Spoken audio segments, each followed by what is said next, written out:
기묘한 비교를 한번 상상해 보십시오. 수천 마리의 소, 수십 톤의 사료, 기계 구매를 위한 대출이 있는 거대한 농장과 그 바로 옆에 녹슨 유춘기 든 플라스틱통 3개가 놓인 오래된 차고가 있습니다. 서류상으로 농장은 진지한 사업이지만 조용한 차고가 때로는 평당 더 많은 수익을 냅니다. 시골 동화처럼 들리겠지만 이것이 바로 농업 보고서에는 좀처럼 언급되지 않는 수천 명의 사람들이 오늘날 생계를 꾸리기 시작하는 방식입니다. 왜냐하면 그들은 익숙한 가축이 아니라 대부분의 사람들이 가축이라고 생각조차 하지 않는 동물들과 함께 일하기 때문입니다. 그리고 여기서 갈등이 발생합니다. 한쪽에는 대규모 농장, 대출, 기업 의존이라는 산업적 모델이 있고 다른 한쪽에는 한때 어려운 시절 마을을 구했던 조용하고 거의 잊힌 형태의 농업이 있습니다. 왜 이것이 효과가 있는지 이해하려면 기억의 보관소로 돌아가야 합니다. 1941년으로 말입니다.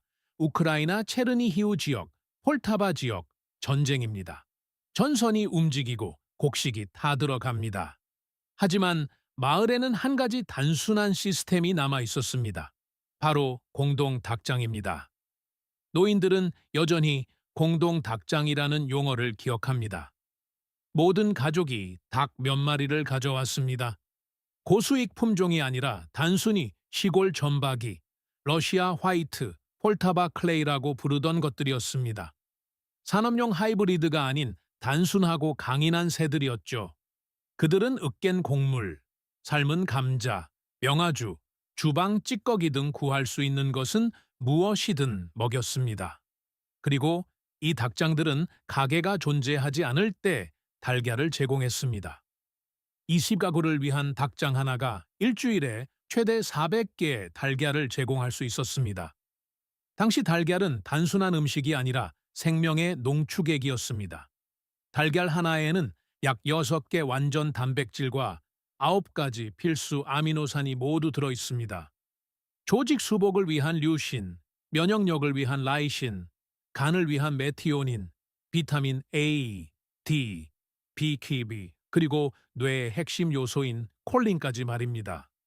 그래서 포위된 레닌그라드에서 달걀은 거의 약으로 여겨졌습니다. 작은 조각 하나도 몇 달 동안 제대로 먹지 못한 사람을 지탱할 수 있었습니다. 하지만 닭장은 시스템의 일부일 뿐이었습니다. 1960년대 가뭄이 든 중앙아시아에서는 메추라기와 흔한 밀웜 같은 다른 생물들이 사람들을 구했습니다. 우즈베키스탄과 카자흐스탄에서 노인들은 가금류를 먹이기 위해 곤충을 길렀습니다.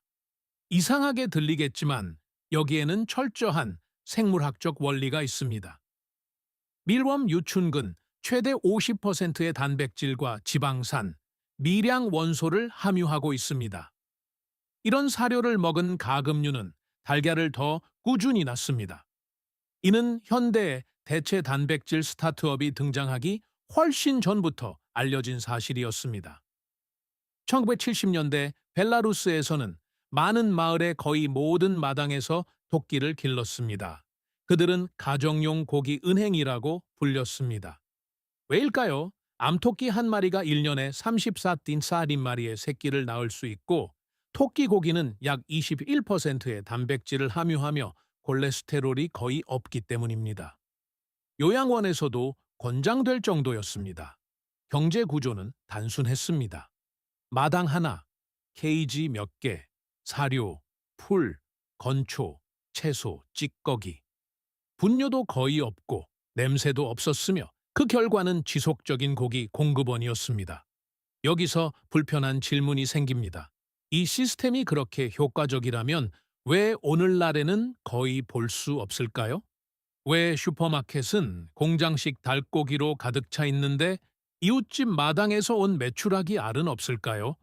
왜 소규모 농장이 수에이커의 땅 없이도 안정적인 수입을 제공할 수 있다는 사실을 아무도 언급하지 않을까요? 답은 경제에 있습니다. 산업농업은 규모를 좋아합니다. 대규모 농장은 통제하기 쉽고 자금 조달이 쉽습니다. 그들은 수천 톤의 혼합 사료, 항생제, 장비를 구입합니다. 그것은 거대한 돈의 사슬입니다. 하지만 자연은 특허를 낼 수 없습니다. 지렁이에 라이선스를 부여할 수 없습니다. 뒷마당에서 풀을 먹는 토끼에게 특허를 낼 수 없습니다. 소규모 농장은 너무 독립적입니다. 복잡한 인프라가 필요하지 않기 때문에 좀처럼 이야기되지 않습니다. 하지만 생물학은 그대로입니다. 작은 동물들은 놀라운 효율성을 지니고 있습니다. 예를 들어 곤충은 대형 가축보다 5배 빠르게 사료를 단백질로 전환합니다. 메추라기는 부화 후 단 6주 만에 알을 낳기 시작하지만 닭은 5개월이 걸립니다. 차이는 엄청납니다. 그래서 오늘날 많은 옛 마을의 관행들이 새로운 형태로 돌아오고 있습니다. 차고는 미니 농장으로, 지하실은 아쿠아포닉스로, 발코니는 메추라기 케이지로 변하고 있습니다. 그 어느 것도 농장처럼 보이지 않지만 본질적으로 그것은 고대의 생존 논리와 같습니다. 작은 시스템, 빠른 주기, 최소한의 자원입니다. 실질적인 측면에서 원칙은 간단합니다. 대규모 농장이 아니라 곤충 사료나 메추라기 같은 하나의 생물학적 주기로 시작해야 합니다. 작은 군집, 최소한의 장비, 온도와 급여 조절. 몇 주 안에 시스템은 스스로 번식하기 시작하고 그 다음에는 주요한 감각, 즉 자율성이 나타납니다. 우리 조부모님들이 소련 마을에서 느꼈던 것과 같은 감각입니다. 농장이 스스로를 먹여 살리고 상점에 완전히 의존하지 않으며 각 새로운 주기가 당신을 조금 더 자유롭게 만드는 그 감각 말입니다. 하지만 이것은 시작에 불과합니다. 대부분의 사람들이 수익성 있는 가축으로 들어본 적도 없는 동물들이 있기 때문입니다. 그리고 그들이 오늘날 소규모 농장의 경제를 조용히 바꾸고 있는 주인공들입니다. 도시 거주자들이 좀처럼 눈치채지 못하는 세부 사항이 하나 있습니다. 마을에서 가장 회복력이 강한 농장은 결코 한 마리의 큰 동물을 중심으로 구축되지 않았습니다. 소는 죽을 수 있고 돼지는 병들 수 있습니다. 가뭄이 사료를 파괴할 수도 있지만 작은 가축은 거의 항상 살아남았습니다. 이것이 바로 우크라이나, 벨라루스, 러시아, 남부의 전후 마을에 빨리 번식하는 것을 키워라 라는 규칙이 있었던 이유입니다. 이 문구는 단순하게 들렸지만 그 뒤에는 생물학적 원리와 생존을 위한 냉철한 계산이 깔려 있었습니다. 예를 들어 메추라기를 보십시오. 오늘날 많은 이들이 이를 유행하는 이색 동물로 생각하지만 실제로 메추라기는 유라시아에서 가장 오래된 가축화된 새 중 하나입니다. 소련의 보관 기록에 따르면 이미 1964년에 하르키우 지역에서 일본 메추라기 대량 사육에 대한 첫 번째 실험이 시작되었습니다. 이유는 평범했습니다.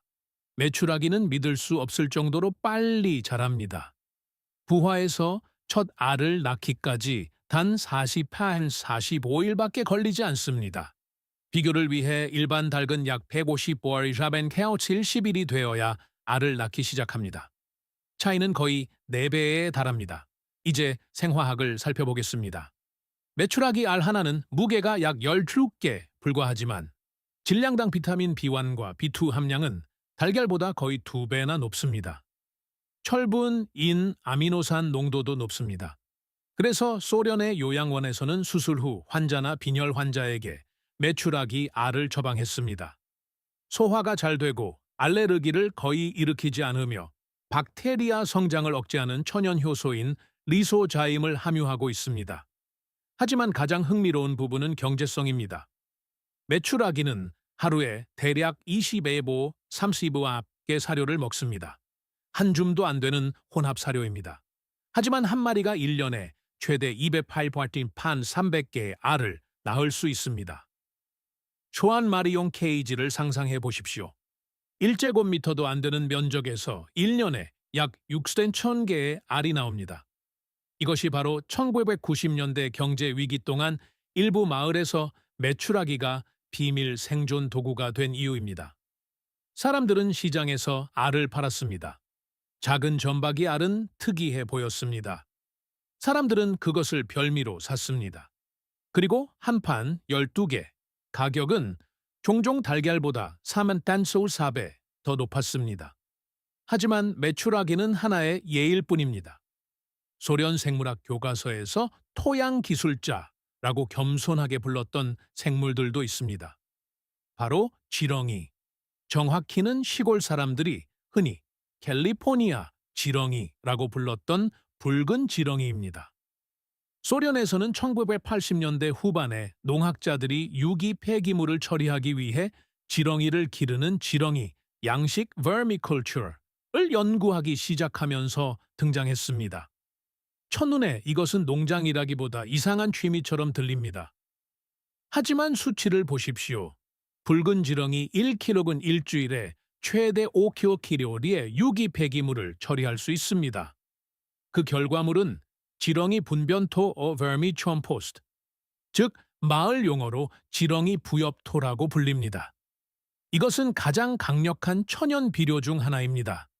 대량의 부식산, 효소, 유익한 미생물을 함유하고 있습니다. 이런 토양에서 자란 식물은 더 빨리 자라고 수분을 더 잘 유지하며 병에 덜 걸립니다. 실험실 분석 결과 지렁이 분변토의 질소, 인, 칼륨 함량은 일반 토양보다 몇 배나 높을 수 있습니다. 그래서 최근 몇 년 동안 유기농 농부들은 이를 위해 큰 돈을 기꺼이 지불하고 있습니다. 하지만 핵심은 지렁이가 믿을 수 없는 속도로 번식한다는 것입니다. 개체 수는 2~3개월마다 2배로 늘어날 수 있습니다.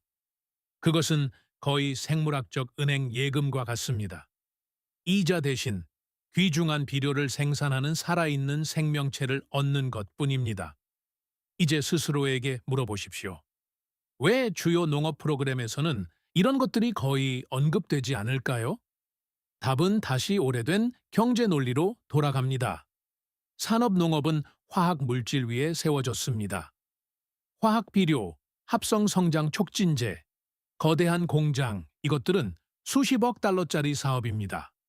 하지만 지렁이는 주방 쓰레기를 사용하여 같은 일을 무료로 해냅니다. 특허도 없고 라이선스도 없습니다.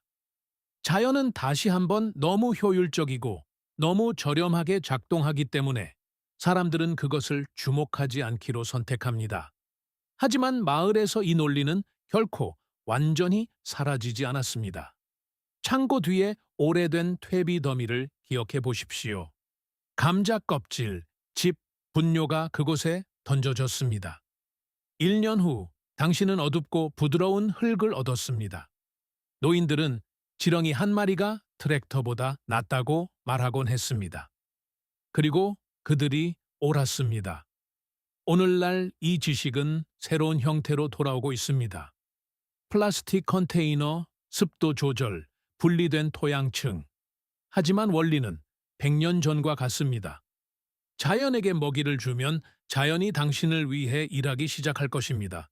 실제로 그것은 놀라울 정도로 간단해 보입니다. 플라스틱통, 젖은 판지나 코코넛 코이어층, 1kg의 종자 지렁이, 주방 쓰레기, 채소 껍질, 커피 찌꺼기, 차십, 약 18~25도의 온도, 그리고 고요함입니다. 지렁이는 매일 주의를 기울일 필요가 없습니다. 시끄럽지 않고 냄새도 없으며 빛도 필요하지 않습니다. 2~3개월 안에 첫 수확물인 짙은 알갱이 모양의 부엽토가 나타나고 지렁이 개체 수는 이미 늘어나 있습니다. 여기서 거의 아무도 눈치채지 못하는 조용한 혁명이 일어납니다. 그 순간 소규모 농장이 시스템으로 변하기 시작하기 때문입니다. 주방 쓰레기는 사료가 됩니다. 사료는 비료가 됩니다. 비료는 채소를 키웁니다. 채소는 다시 쓰레기를 배출합니다. 공장도 없고 기업도 없이 돌아가는 폐쇄 루프입니다. 그리고 이것은 오래된 지식의 두 번째 층일 뿐입니다.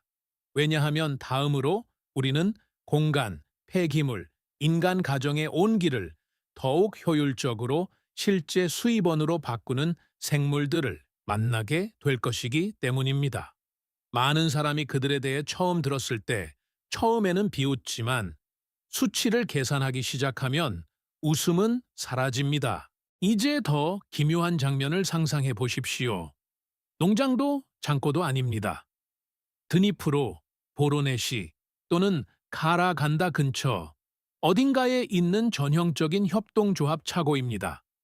벽 뒤에는 오래된 볼트 단지, 자전거, 오일통이 있고 그 옆에는 생명이 조용히 바스락거리는 플라스틱 컨테이너 여러 개가 있습니다.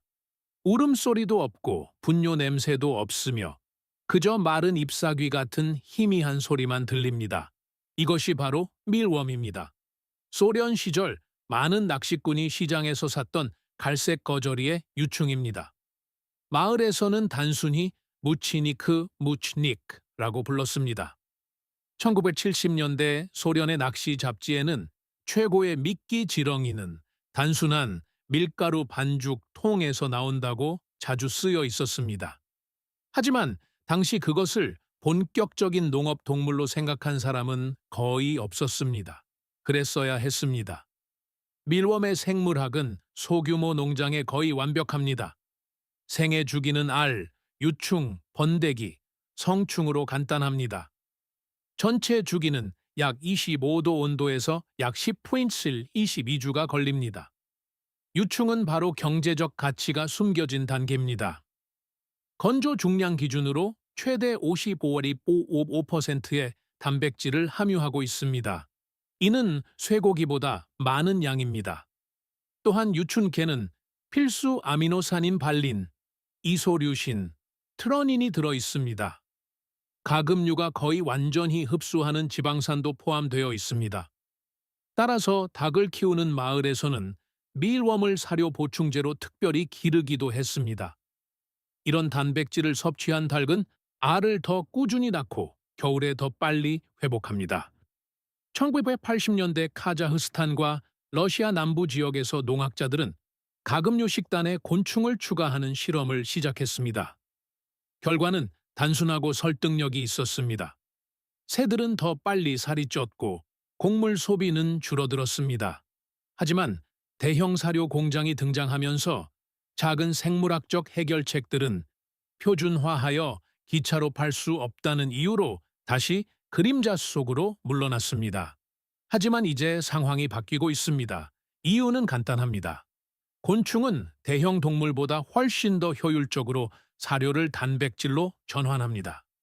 단백질 1kg를 생산하기 위해 소는 약 8kg 사료가 필요하고 돼지는 약 4kg이 필요하지만 밀웜은 2kg 미만이 필요합니다.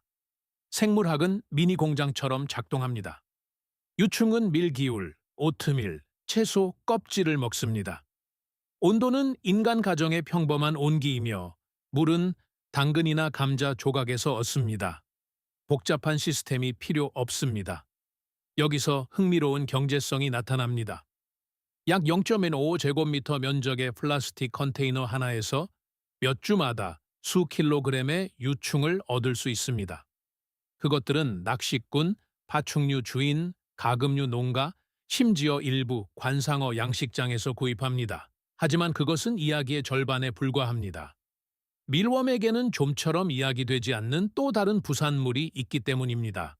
바로 충분 플러스입니다. 컨테이너 바닥에 쌓인 미세하고 마른 가루입니다. 실제로 그것은 가공된 폐기물과 토양의 미세 입자입니다. 성분상 농축된 유기 비료와 유사합니다. 질소, 키틴, 미량 원소를 함유하고 있습니다. 키틴은 특히 흥미롭습니다. 그것이 토양에 들어가면 식물은 마치 곰팡이나 곤충의 공격에 대비하는 것처럼 방어 메커니즘을 활성화합니다. 결과적으로 식물의 면역력이 더 강해집니다. 식물을 위한 백신처럼 작용하는 셈입니다. 옛 농학자들은 단순히 땅이 살아난다고 말했을 것입니다. 이제 잊힌 또 다른 종인 토끼로 돌아가 보겠습니다. 소련 마을에서 토끼는 조용한 고기라고 불렸습니다. 돼지처럼 소리를 지르지도 않고 소처럼 넓은 목초지가 필요하지도 않지만 그 생물학적 생산성은 믿을 수 없을 정도입니다. 암토끼는 35, 40일마다 새끼를 낳을 수 있습니다. 한 번에 6크로일 치앙마리의 새끼를 낳습니다. 1년에 암컷 한 마리가 최대 60kg의 고기를 생산할 수 있습니다. 게다가 토끼 고기는 약 21%의 단백질을 함유하고 포화 지방이 거의 없습니다. 돼지고기나 쇠고기보다 소화가 더 잘 됩니다. 그래서 어린이와 병 회복 중인 사람들에게 자주 권장되었습니다. 하지만 토끼는 고기 이상의 가치가 있습니다. 토끼 분뇨는 긴 퇴비화 과정 없이 정원에 즉시 사용할 수 있는 몇 안 되는 분뇨 중 하나입니다. 질소와 인 농도가 높지만 닭똥처럼 식물을 태우지 않습니다. 그래서 정원사들은 종종 그것을 차가운 황금이라고 불렀습니다. 여기서 다시 한번 동일한 경제적 역설이 나타납니다. 작은 동물들은 대형 가축보다 적은 땅에서 더 빨리 가치를 생산합니다. 하지만 업계는 대규모 농장을 선호합니다. 중앙에서 관리하기가 더 쉽기 때문입니다. 소규모 농장은 너무 독립적입니다. 사료를 많이 사지도 않고 거액의 대출을 받지도 않습니다. 그저 조용하고 꾸준하게 일할 뿐입니다. 이것이 바로 이러한 관행들이 대중의 시야에서 사라진 이유입니다. 1990년대 이후 사람들은 진짜 농업은 거대한 단지만을 의미한다고 믿기 시작했습니다. 하지만 생물학은 변하지 않았습니다. 작은 동물들은 여전히 빨리 자라고 여전히 적은 공간을 필요로 하며 여전히 주방 쓰레기와 값싼 곡물을 단백질, 달걀, 비료로 바꿉니다. 실질적인 부분은 다시 한번 놀라울 정도로 간단합니다. 곤충을 위한 컨테이너 몇 개, 토끼를 위한 케이지 몇 개, 온도와 청결 관리, 그리고 가장 중요한 인내심입니다. 생물학적 시스템은 즉각적으로 작동하지 않기 때문입니다. 궤도에 오를 시간이 필요합니다. 하지만 일단 주기가 시작되면 거의 스스로 돌아가기 시작합니다. 그래서 이런 미니 농장을 시도해본 많은 사람이 똑같이 말합니다. 처음에는 사소해 보이지만 곧 그것이 이미 하나의 시스템이라는 것을 깨닫게 됩니다. 그리고 이것이 전부가 아닙니다. 왜냐하면 훨씬 더 조용히 거의 보이지 않게 일하는 생물들이 있기 때문입니다. 하지만 그들의 생산성은 너무 높아서 많은 농부가 자신의 눈으로 결과를 보기 전까지는 처음에는 그 수치를 믿지 못합니다. 마을 사람들이 거의 속삭이듯 말하던 동물들이 있습니다. 희귀해서가 아니라 대부분의 사람들이 단순히 진지하게 받아들이지 않았기 때문입니다. 진짜 농사를 짓기에는 너무 작고 너무 조용하며 너무 하찮아 보였습니다. 하지만 때로는 바로 이런 생물들이 가장 효과적인 것으로 드러납니다. 예를 들어 달팽이를 보십시오. 옛 소련 동물학 책에서 달팽이는 육상 연체 동물이라고 불렸습니다. 정원에서는 사육되기보다는 저주를 받는 경우가 더 많았습니다. 하지만 1980년대 후반의 농업 실험 기록을 찾아보면 그것들을 단백질 공급원으로 연구하려 했던 흥미로운 시도들을 볼 수 있습니다. 우크라이나 남부 오데사 지역 크림반도에서 달팽이는 레스토랑을 위한 별미로 시장에 등장했습니다. 당시에는 이상해 보였지만 달팽이의 생물학은 놀랍습니다.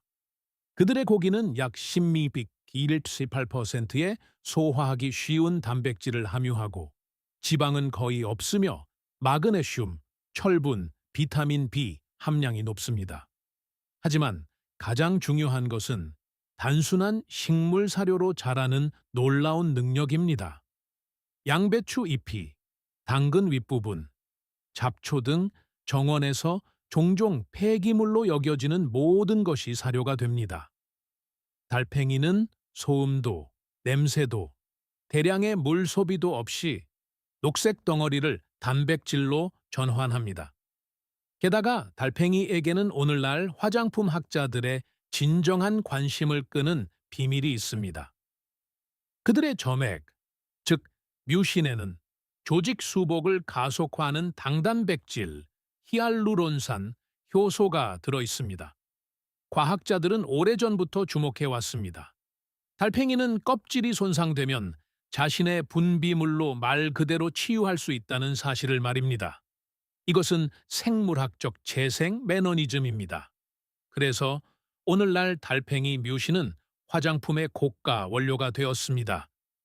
역설이 생깁니다. 마을에서 양배추 해충으로 여겨졌던 생물이 갑자기 미식과 화장품 모두에서 귀중한 제품의 원천으로 변하는 것입니다. 그리고 다시 똑같은 질문이 생깁니다.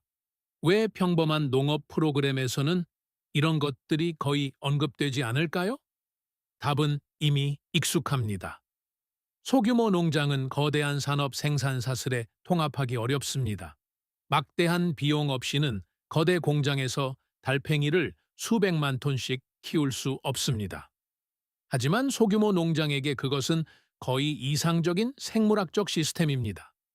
작은 울타리, 습한 토양, 사료, 녹색 식물, 전형적인 여름의 온도, 몇 달 안에 개체 수는 스스로 증가합니다. 이것은 느리지만 꾸준한 주기입니다. 그리고 위기 상황에서 마을을 구한 것은 바로 이러한 주기였습니다. 이제 또 다른 조용한 생물인 머스코비 오리를 기억해 보십시오. 소련 마을에서 이 오리는 일반 오리와 달리 소리를 거의 내지 않기 때문에 쉬쉬시 히셀라고 자주 불렸습니다. 그들은 끊임없는 소음 없이 작은 마당에서도 키울 수 있었습니다. 이 오리들은 1970년대경 소련 남부의 농장에 등장했습니다. 그들은 믿을 수 없는 강인함으로 가치를 인정받았습니다. 곤충, 민달팽이, 풀, 주방 쓰레기 등 스스로 먹이를 쉽게 찾았습니다. 머스코비 오리는 진정한 정원 위생병입니다. 보통 농작물을 망치는 해충들을 박멸합니다. 그리고 그 고기는 일반 오리와는 상당히 다릅니다. 기름기가 적고 단단하며 특유의 냄새가 거의 없습니다. 단백질 함량은 약 19%입니다. 지방은 전통적인 품종보다 현저히 낮습니다.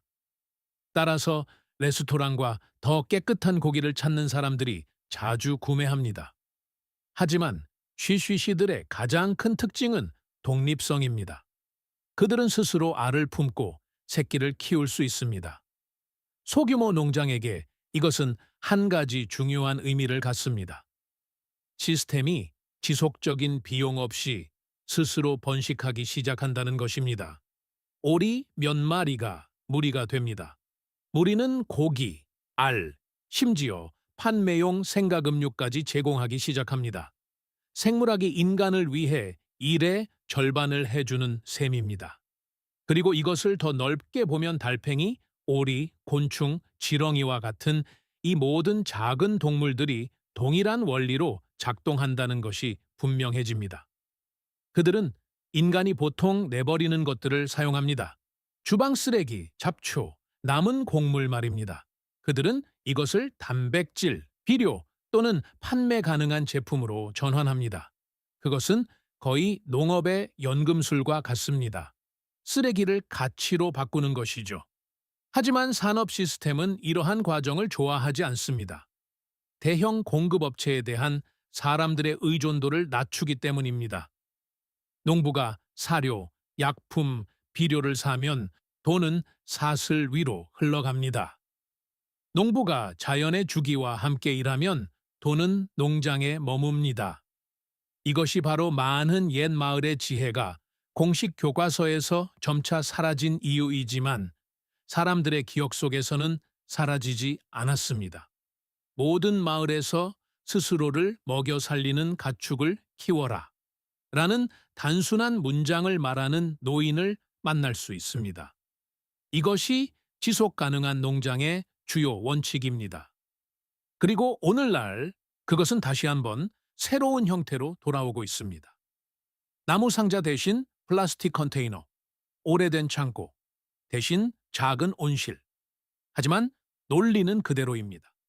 작은 생물, 빠른 주기, 최소한의 자원. 그리고 점차 사람은 한 가지 단순한 사실을 이해하기 시작합니다. 농업의 진정한 힘은 농장의 크기에 있지 않다는 것을 말입니다. 그것은 생물학에 있으며 자연이 조용하고 지속적으로 일할 수 있는 능력에 있습니다. 그리고 이제 이 이야기의 마지막 층, 가장 중요한 부분이 남았습니다. 이 모든 지식을 단순한 흥미로운 아이디어가 아니라 평범한 가정을 위한 지속 가능한 수입과 독립의 시스템으로 바꾸는 방법에 대한 답이기 때문입니다. 이제 이 모든 것을 하나로 모아보겠습니다. 이 작은 동물들에게 가장 흥미로운 점은 동물 그 자체가 아니라 그들을 중심으로 형성되는 시스템이기 때문입니다. 옛 마을 농장들은 이를 직관적으로 이해했습니다. 1950년대 우크라이나 남부와 카자흐스탄 초원에서 농학자들은 종종 똑같은 관찰 결과를 기록했습니다. 살아남은 것은 가장 큰 농장이 아니라 가장 다양한 농장이었다는 사실입니다. 소나 돼지 같은 단 한 종류의 동물만 있는 곳에서는 가뭄, 질병, 사료 부족 등 자연의 어떤 타격도 모든 것을 파괴할 수 있었습니다. 하지만 여러 생물학적 주기가 동시에 존재했던 곳에서 시스템은 회복력을 갖게 되었습니다. 토끼는 고기를 제공하고, 메추라기는 알을 제공하며, 지렁이는 폐기물을 비료로 바꾸고, 오리는 정원의 해충을 박멸했습니다. 각각의 작은 연결고리가 서로를 강화했습니다. 그것은 마치 살아있는 네트워크와 같았습니다. 과학적인 관점에서 보면 그 이유가 분명해집니다. 생물학적 시스템은 에너지 흐름의 원리에 따라 작동합니다. 식물은 햇빛을 유기물로 바꿉니다. 초식 동물은 그 유기물을 단백질로 바꿉니다. 곤충과 미생물은 남은 것들을 다시 토양의 영양분으로 처리합니다. 농장이 이 순환을 모방할 때 농장은 거의 자립하게 됩니다. 이것이 옛 마을 정원들이 화학 물질 없이도 놀랍도록 비옥했던 이유입니다. 토양 속에서는 수천만 개의 유기체 활동했습니다. 박테리아, 곰팡이, 지렁이들 말입니다. 그들은 부식토 후뭇, 즉 숲의 향기가 나는 그 어두운 흙을 만들어냈습니다. 부식토는 물을 보유하고 미네랄을 결합하며 식물에 영양을 공급합니다. 그것이 토양 생명의 토대입니다. 하지만 20세기 말 많은 농촌 시스템이 붕괴하기 시작했습니다. 산업농업은 다른 길, 즉 단일 재배, 모노컬처를 제시했습니다. 단일 작물의 거대한 들판, 살아있는 토양 대신 화학 비료, 회복력 있는 동물, 생물학 대신 항생제. 이것은 생산량을 급격히 늘릴 수 있게 해주었지만 동시에 농장을 외부 자원에 의존하게 만들었습니다. 매년 더 많은 비료, 더 많은 사료, 더 많은 약품을 사야 합니다. 이것은 수십억 달러 규모의 거대한 시장이 되었습니다. 그리고 이것이 바로 좀처럼 언급되지 않는 경제적 역설이 있는 지점입니다. 농장이 자연의 주기 위에 세워지면 구매해야 할 품목이 줄어들고 화학 물질과 산업 사료가 덜 필요하게 됩니다. 이는 곧 대기업의 이익이 줄어든다는 것을 의미합니다. 자연은 특허를 낼 수 없습니다. 지렁이나 정원에서 민달팽이를 잡아먹는 머스코비 오리에 라이선스를 부여할 수 없습니다. 따라서 이러한 시스템은 광고 캠페인에 초점이 되는 경우가 드뭅니다. 너무 단순하고 너무 독립적이기 때문입니다. 하지만 그렇다고 해서 그것들이 사라진 것은 아닙니다. 오히려 오늘날 소규모 농장, 차고 미니 농장, 도시 온실 등 새로운 형태로 돌아오고 있습니다. 사람들은 한때 흔했던 마을의 지식을 가지고 다시 실험을 시작하고 있습니다. 여기서 중요한 한 가지는 한꺼번에 수십 마리의 동물로 시작하는 것이 아니라 하나의 단순한 주기로 시작해야 한다는 점입니다. 예를 들어 메추라기입니다. 10마리용 작은 케이지, 꾸준한 사료와 물, 한 달 반이 지나면 첫 알이 나옵니다. 이것이 생산의 첫 번째 흐름입니다. 혹은 지렁이 농장입니다. 지렁이 통 하나, 주방 쓰레기가 비료가 됩니다. 그 비료는 채소나 채소를 키우는 데 쓰입니다. 이것이 두 번째 흐름입니다. 혹은 작은 밀웜 군집입니다. 밀기울, 당근, 온기. 몇 주 안에 가금류 사료나 판매용 제품이 생깁니다. 이러한 주기들이 연결될 때 진정한 미크로 시스템이 탄생합니다. 한 과정의 폐기물이 다른 과정의 자원이 됩니다. 닭똥은 퇴비로 갑니다. 퇴비는 지렁이를 먹여 살립니다. 지렁이는 토양을 개선합니다. 토양은 채소를 냅니다. 채소 쓰레기는 다시 동물을 먹여 살립니다. 그것은 마치 호흡과 같습니다. 끊임없는 에너지의 교환입니다. 그리고 여기서 많은 사람이 현대 생활에서 오랫동안 사라졌던 것, 즉 자신의 음식에 대한 통제권, 무작위적인 상점 가격으로부터의 독립성, 그리고 음식이 어디서 오는지에 대한 이해를 느끼기 시작합니다. 마을 노인들은 그것을 단순히 농장이 사람을 먹여 살린다고 불렀습니다. 사람이 농장을 먹여 살리는 것이 아니라 그 반대입니다. 제대로 정돈된 시스템은 거의 스스로 돌아가기 시작하고 사람은 단지 그것을 지시할 뿐이기 때문입니다. 역사를 돌이켜보면 전쟁, 가뭄, 경제 위기 등 가장 힘든 시기에 사람들을 생존하게 한 것이 바로 이러한 시스템이었음이 분명해집니다. 작은 닭장, 토끼 케이지, 정원, 퇴비 더미, 이 모든 것은 단순한 시골 생활이 아니라 생존 전략이었습니다. 오늘날 세상은 다시 변하고 있으며 식료품 가격은 오르고 있습니다. 도시 생활은 점점 더 긴 공급망에 의존하게 되었습니다. 그래서 옛 지식이 뜻밖의 현대적으로 들리기 시작하는 것입니다. 작은 동물, 빠른 생물학적 주기, 최소한의 자원. 이것은 과거로의 회귀가 아니라 자연의 근본 법칙으로의 회귀입니다. 그리고 아마도 여기서 가장 중요한 교훈은 조용하게 들릴 것입니다. 진정한 회복력은 거대한 시스템 위에 세워지지 않는다는 것입니다. 그것은 서로를 지탱하는 수많은 작은 생명 과정 위에 세워집니다. 숲이 작동하는 방식이 그러하며 건강한 토양이 그러합니다. 그리고 과거의 마을들이 그러했습니다. 그러므로 이 모든 이야기에서 단 한 가지 생각만 기억한다면 그것을 단순하게 가져가십시오. 농장을 시작하기 위해 반드시 수 에이커의 땅이나 큰 돈이 필요한 것은 아닙니다. 때로는 통 하나, 케이지 하나, 작은 울타리 하나면 충분합니다. 작은 시작이 주기를 발동시킵니다. 주기는 시스템을 만들고 시스템은 점차 독립을 만듭니다. 그리고 이에 대한 지식은 계속 살아가야 합니다. 지식은 전달될 때만 살아남기 때문입니다.